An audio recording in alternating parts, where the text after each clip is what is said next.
where the mind is without fear.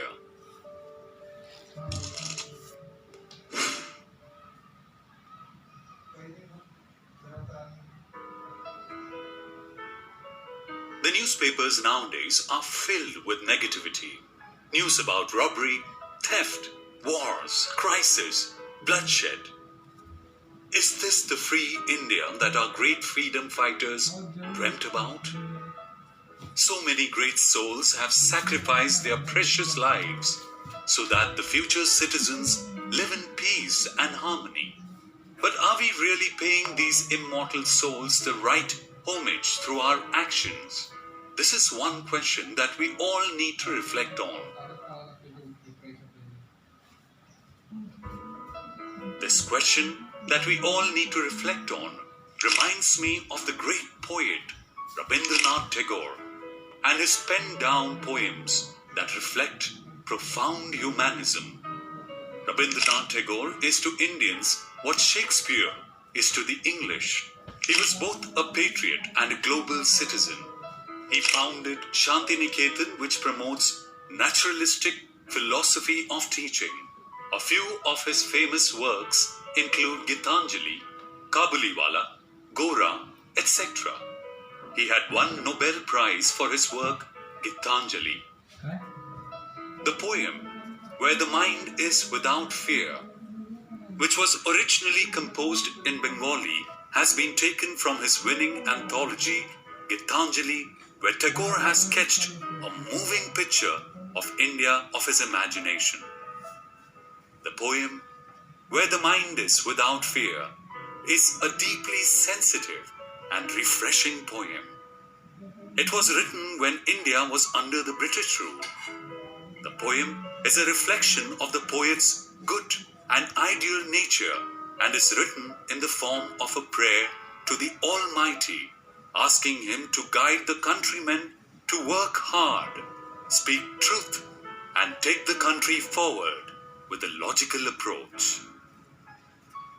Tagore also writes about the different qualities that are desirable for his countrymen and appeals to God for social, educational, and economic freedom for the people of India as well. In the poem, Where the Mind is Without Fear, Rabindranath Tagore wishes his country to attain true freedom and describes what this heaven of freedom is.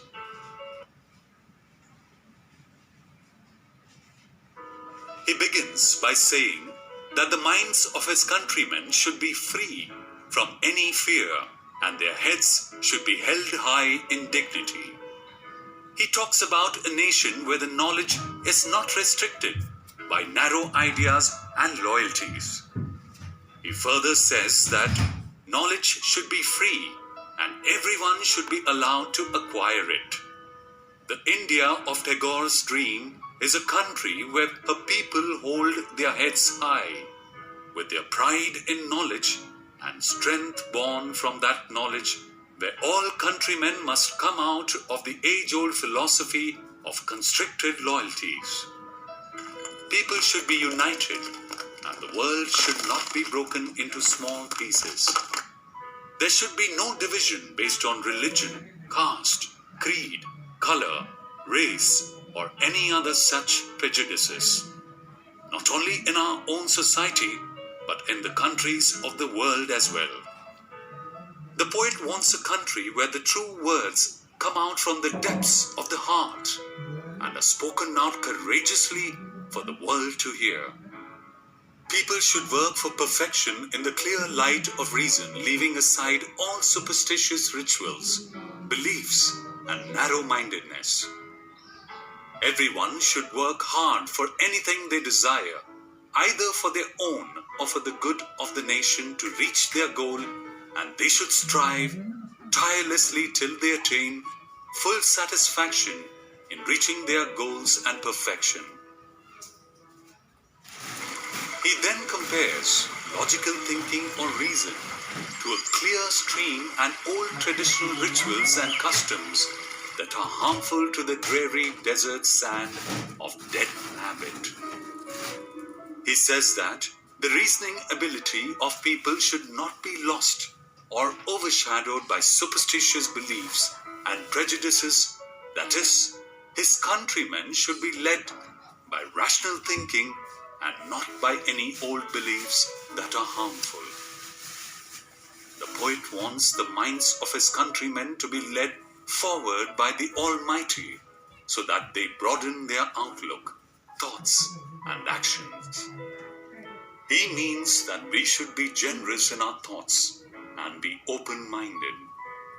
We should be led by the power of reasoning to be focused on the future by applying logical thought and action. In the closing line of the poem, the poet addresses God as my Father and asks the Supreme Ultimate to lead the nation to such an ideal state of heaven where there is total freedom of good thoughts, good words, and good actions. As it is only by the universality of outlook and an abiding passion for the realization of great human ideals that India will achieve her true freedom. This way alone she will realize her destiny. Come, let us now listen to the poem, Where the Mind is Without Fear.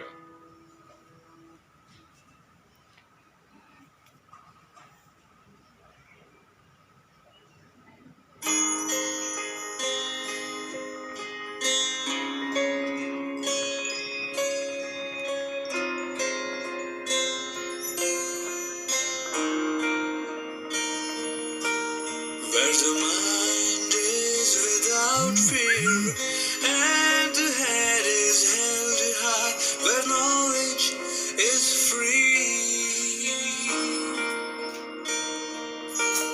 where the world has not been broken up into fragments by narrow domestic walls, where words come out from the depth of truth, where tireless striving stretches its arms towards perfection, where the clearest stream of reason has not lost its way,